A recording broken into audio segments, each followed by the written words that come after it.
Rex Tillerson is the kind of guy Donald Trump loves. He's a business leader, an international deal maker, and he leads a global operation.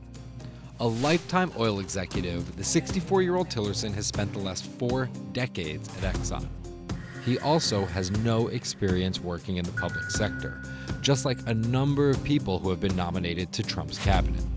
This is Rex Tillerson's path to one of the most powerful positions in America. Rex Tillerson was born in Wichita Falls, Texas in 1954. He became an Eagle Scout at 13 and graduated from the University of Texas at Austin in 1976, where he earned a degree in civil engineering. He also played the drums in the Longhorns marching band. After college, Tillerson joined ExxonMobil as an engineer, where he then worked his way up through the ranks to become CEO in 2006. Exxon has grown a great deal under his leadership, with operations on 6 of 7 continents and a market value of more than $350 billion.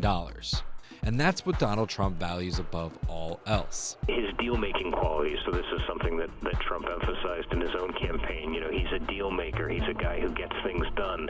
He's not just a bureaucrat. That's Nick Wadhams, the foreign policy reporter at Bloomberg. Those deals that Tillerson makes are at the highest level. He also does know a lot of foreign leaders. He's been all over the world. He's in the Gulf, in Russia, in Iraq. He's met a lot of these people and formed energy deals with them. Let's go back to one of those countries. In Russia. Russia. Tillerson's ties to Russian President Vladimir Putin go back almost 2 decades. He's a personal friend of Russian President Vladimir Putin. He got the Order of Friendship from Russia in 2013.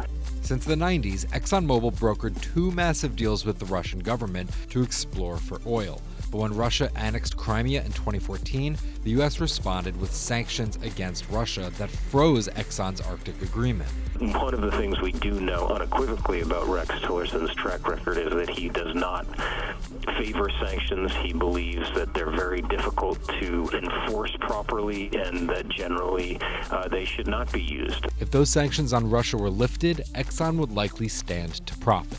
This is a big deal, and one of the questions we're really looking at is how much Tillerson will be acting in the interests of the United States versus the interests of the energy sector, and whether he'll be able to differentiate between the two. And because of that conflict of interest, Tillerson stepped down from his CEO position at Exxon in January and sold off his 600,000 shares in the company.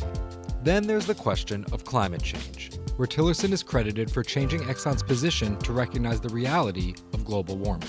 Rex Tillerson has said repeatedly that he does believe carbon emissions do lead to warming. However, he does think that this is something that's manageable and can be controlled. How are we going to meet the world's energy needs in the future and do it in a way that is environmentally responsible and manages this risk of climate change?